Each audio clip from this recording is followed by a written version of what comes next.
See if we can get the roots out of there. Look at the roots on this pepper plant.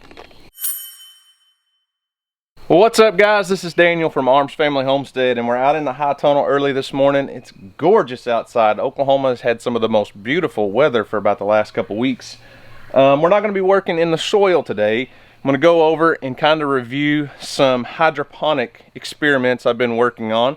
So last year you guys saw us grow cucumbers in 55-gallon barrels, and we're doing that again this year, kind of just getting that started. But I've been working on a few other little kind of somewhat experimental things for me. This is not a new method of growing. Basically all we're doing is the Kratky style of hydroponic growing, which means we don't have any aeration.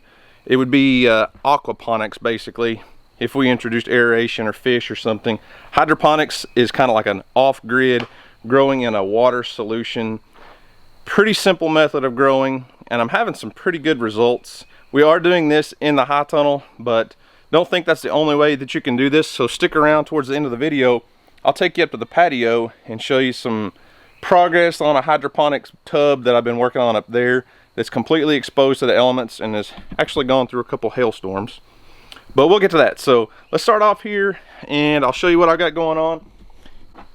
So there's a couple different projects right here. One is a cucumber growing in a 5-gallon bucket. So this cucumber plant's probably about a month old or so. It's doing really well.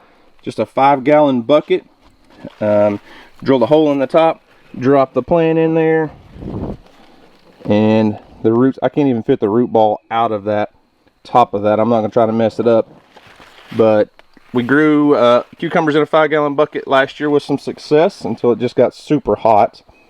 What I mainly want to focus on today though is this plastic tote and how I built this and what goes into this and what all's going on here. So I know that these Bok Choy look terrible. I've got two different varieties of Bok Choy growing in the high tunnel. This one variety specifically has bolted on me really bad. The other variety looks awesome. I'll go show those to you in a minute. But we're doing really well. These are, I'd have to look it up and figure out the exact date. I've got some pictures. I'll drop a few pictures in there if I can find them of when we started these. This is a lettuce here, and guys, we've been picking food off of all this stuff, so this is not just untouched lettuce. We've been picking, obviously it's just growing like crazy. This is called tatsoi. First time I've tried growing this in a hydroponic solution, and this is kind of a miniature version of a tatsoi. Similar to Bok Choy, it's got some really cool stems on it. It's a really nice leafy Asian green, and this by far has been my favorite leafy green this year growing in hydroponics. So like I said, this is 5 plants growing in one. I believe these are like a 23-gallon tote. I bought them on Amazon. I'll get more into that in just a little bit, but you can see, look at all those roots in there. And with these being black totes, there's no algae growing in here at all. It blocks out most all of the sunlight, and I don't really have any issues with mosquitoes. I guess because we've got all the holes covered up pretty snugly with the way the net cups are and the plants and all the roots. But let me show you what goes into building that real quick. Now, as I said, we just started off with a tote that I bought on Amazon. You can buy these at pretty much any big box store, Walmart or anything. This is kind of a heavy duty model. You know, a lot of them are real plastic, real thin, flimsy plastic. These are pretty heavy duty. I think they'll hold up to the sun just a little bit longer than some of those others, but it's pretty simple concept.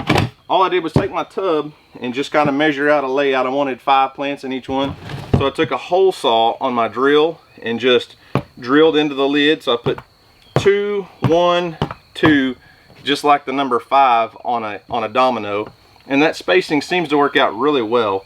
If you had a different size tote, guys, you don't have to buy these exact totes. You can use 5-gallon buckets, any size tote, just a container to hold water that you can drill a hole in the lid. So once you get your holes drilled, then you use little net pots. Once you get your holes drilled, then you move to these little net pots. So this is just a cup that's got holes all in the bottom of it. Now you could use like a styrofoam cup or a plastic cup and just cut a bunch of holes in it. something to hold your plant once you set it down in there, and this will just sit flush on top of the plastic. And then we use these clay pebbles. It's actually called Hydroton, I believe. And the concept here is this isn't necessarily to hold the water. This is to support your plant. So you're going to take one little plant and put in there. And you can tease the roots and pull all the soil off, wash all the soil off if you want. Or you could just use like a soil block, or pull it out of a 6-pack and actually get most of the dirt off and put in there. You don't have to get all the dirt off. Don't worry about that. But put one little seedling in there, one little plant. I've never really started my hydroponics from seed in these pots. I'm not saying it's impossible, but I grow a lot of things from seed, or even just go to the nursery and buy a 6-pack of lettuce. Anything will work. But put one little plant in there, and then you just pack the clay pebbles around your plant, and the clay pebbles support it. And then you just set your net cup down in there, which obviously I don't have a hole drilled, but it would just set flush down in your container. So when you fill your container full of water, basically you don't want to drown your plant. So these plants that go in here need oxygen. That's why a lot of people put air stones in there and an air pump, and that gives those roots oxygen. But in the Kratky method, you don't use any electricity, you don't use any air stones or bubbles. So the plants grow what are called air roots. So they'll have roots that come down into the water solution, but they'll also have little fine roots up here at the top that absorb oxygen. So when you fill your container, you only want to get about maybe 1/4 of an inch of water or so in the bottom of this cup. If you put too much water, if you get it to where this thing sits down in the water too deep, you'll drown your plant. It just won't ever be able to take off because you'll just immediately drown it. Now, once you've got your container set up, you got your plants ready to go in, one important thing that you don't want to forget, obviously, is fertilizer, because these plants are not going to grow without food. They need nutrients to survive. So you're going to need a good water-soluble hydroponic style fertilizer. If you just go to the store and buy just a regular 10-20-10 or triple 13 or something, you're going to have a hard time getting your plants to really do well in that, because it's not a good water soluble. Now, there's lots of good hydroponic fertilizers out there, especially in the last few years, since a lot of states have approved the legalization of marijuana, of growing marijuana. There's a lot of hydroponic marijuana companies out there, so there are a ton of good hydroponic fertilizers. But what I use is just the good old trusty master blend. Now, I got this is not something I came up with. I got a lot of the information from MHP Gardener. Bobby has grown hydroponics for years. You can check him out on YouTube at MHP Gardener. The 55-gallon barrel method that I'm doing came from my good buddy Leon from Gardening with Leon. He's grown a ton of cucumbers in 55-gallon barrels. But the master blend is a 3-part fertilizer. So the master blend tomato and vegetable formula, this one's a 4-18-38, and then you mix in calcium nitrate, which is a 15.500, and then the last part is Epsom salt. And you can find lots of different instructions on how to mix this up. I'm not going to go into that in great detail on here. There are websites out there. Just Google master blend fertilizer mixture, and there's calculators you can put in for the number of gallons or the dimensions of your container, and it'll give you exactly how much to mix. It'll say either what your mixture is for tomatoes or lettuce. So think about it like this: either a leafy green or a vegetable that produces a fruit. Wouldn't that just be a fruit though? Anyways, good water soluble hydroponic fertilizer. So I just really enjoy experimenting with a lot of different ways of growing. You guys know we do the hydroponic stuff. We've got our self-wicking tubs. We've got several videos on those. They work really well. And obviously just your typical raised beds. I mean, our raised beds are just doing phenomenal right now. Check out our squash and zucchini. We're fixing to be eating squash and zucchini really, really soon. There's our first zucchini. And then right down here, we've got a squash actually that we could already pick if we wanted. We'll let it fill out for another couple days. And then these are my favorite. These are called Zephyr Squash. They've got that green end on them. Best yellow squash on the market right there. Zephyr Squash. So let's take a look at a couple 55-gallon barrels. These are food grade 55-gallon plastic barrels. Actually, I got these from Leon. He said they came from Walmart. And believe it or not, what was in these was the liquid that you get when you buy those roasted chickens. They put a little liquid in there, apparently. That was chicken juice. Anyways, we're using it for cucumbers now. So these 2 cucumbers have only been in here for, I don't know, a couple weeks. I set them up just like I showed you, and you can see there's still a little bit of soil. I started those in a soil block, packed my clay pebbles in there, and this plant's probably, what, 8 inches tall? Well, let's look at the roots. Look at those pretty white roots reaching down into our nutrient solution. And we grew a ton of cucumbers in these barrels last year.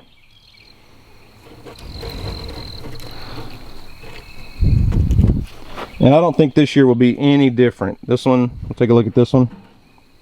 The roots aren't reaching down too far yet, but look how pretty and clean and white the roots are.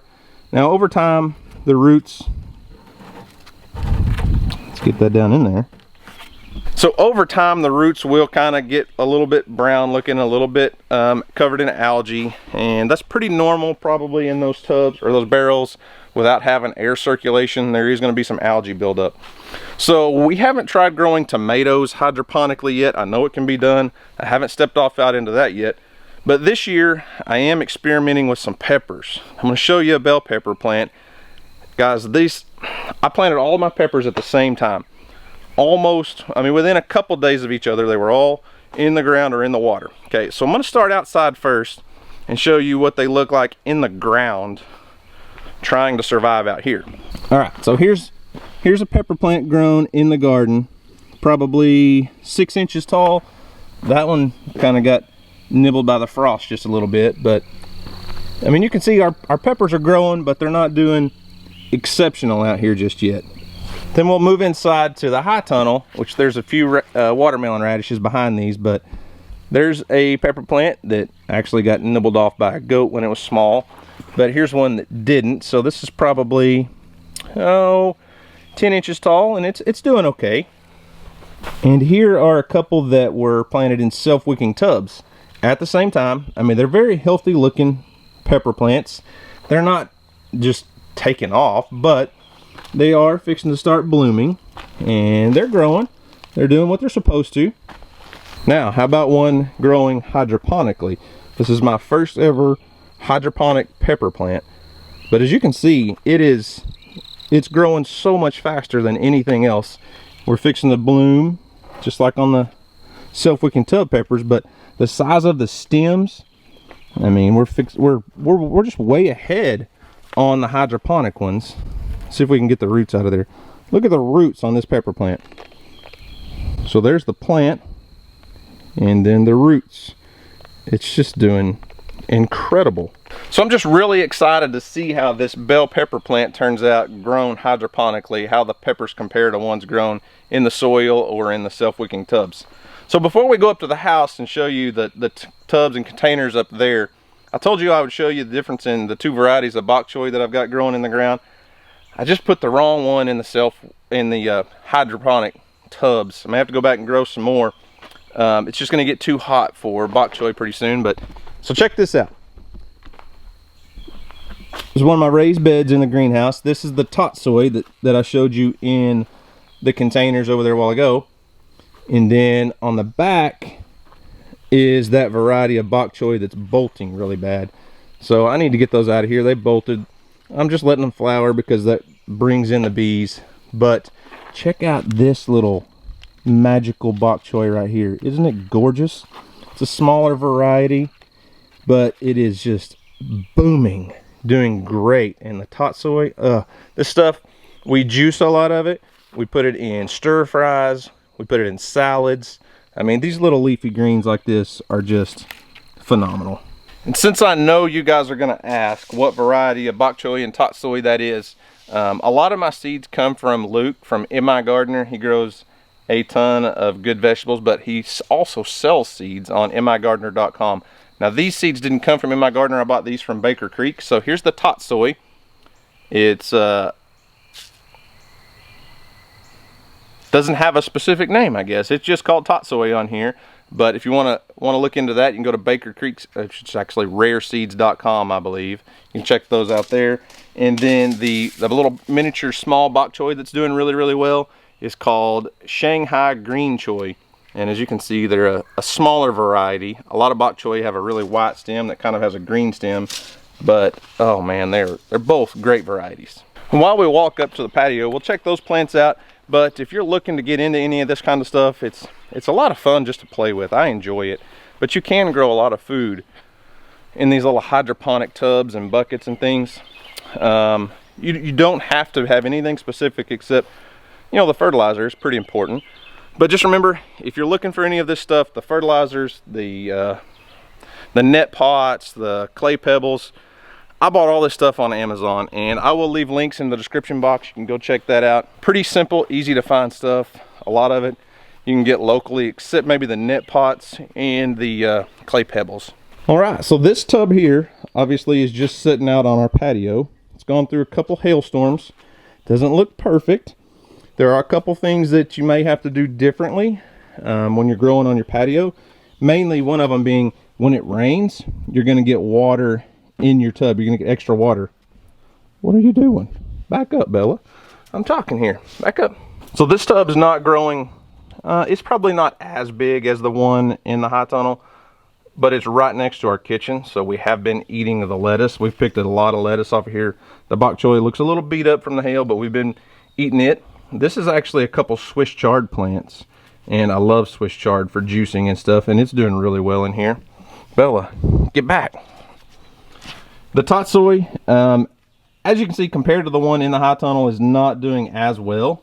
But I mean, guys, they're still growing. They're still doing good. The roots aren't as white, and I think that probably has to do with the rainfall, because we're getting, you know, new water introduced. So a lot of our fertilizer solution is diluted. So after it rains, a big rainstorm comes in, you know, a couple inches of rain, I have to take some water out. Remember, because our roots will get drowned in there. But our tub's still full of water. Probably should add in a little fertilizer, as you know, we have to take water out since it's not in quite as a controlled environment as the one in the greenhouse. But it absolutely works. And since we're here, we might as well give you guys an update on these two vertical planters. These were from Greenstock. They sent these to us. We made a video on how they work a few weeks ago. They're exploding. This one especially. I'll talk about that one and what we're going to be doing different over there in a little bit. This vertical planter on our patio is amazing because it saves us from having to go all the way to the garden to get a few greens or a few herbs. But wow, it is just blowing up. Same problem with the bok choy, trying to bolt, but we've got Swiss chard, bok choy, lettuce, beets, mostly for the greens, for salads and juices. Spinach is trying to bolt on me a little bit, but the herbs, this cilantro, oh my gosh, this cilantro is huge. Houston's little mint plant. So herbs are doing exceptionally well in here. The strawberries aren't really liking it, but that's probably mostly because our patio is pretty shaded, so they're probably not getting enough sunlight, but they're surviving, they're blooming. Now the other one, I went ahead and pulled all those strawberries out because I want to put more herbs in there. Since we're literally right next to the kitchen, I think this is the perfect place for herbs.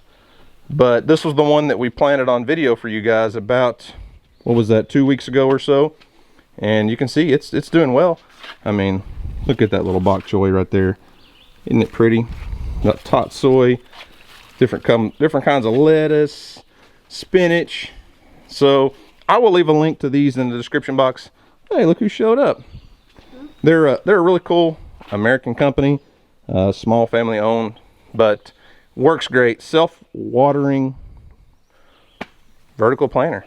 So guys, I hope that helps somebody out just a little bit. Remember, the hydroponic stuff, it's a fun experiment. It's a great way to grow a lot of vegetables in a very small area. You could do that on your patio, on your porch, you know, even in a windowsill. If you had a small bucket, you could do this in a 1-gallon bucket in a windowsill. Grow a head of lettuce. It'll grow, I promise. Then you can pick fresh lettuce right out of your window. The vertical planters work great. Go check those guys out. Greenstock, I will leave a link to those in the description box, plus all of the Amazon links to all of the hydroponic stuff if you're wanting to get into that. I think you'll really enjoy it. It's a lot of fun. It's an interesting way to get kids involved in growing stuff. I mean, what kid wouldn't be interested in just growing that stuff in water? It's just kind of like a little small miracle, really. What'd you say? I said I am. You are?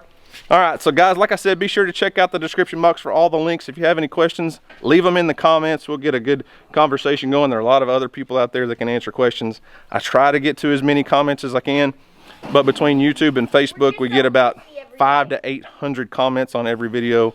We try. But anyways, guys, that's all I've got for today. Thanks for watching. We hope you enjoyed it. Y'all have a great day, and as always, we'll see you on the next video.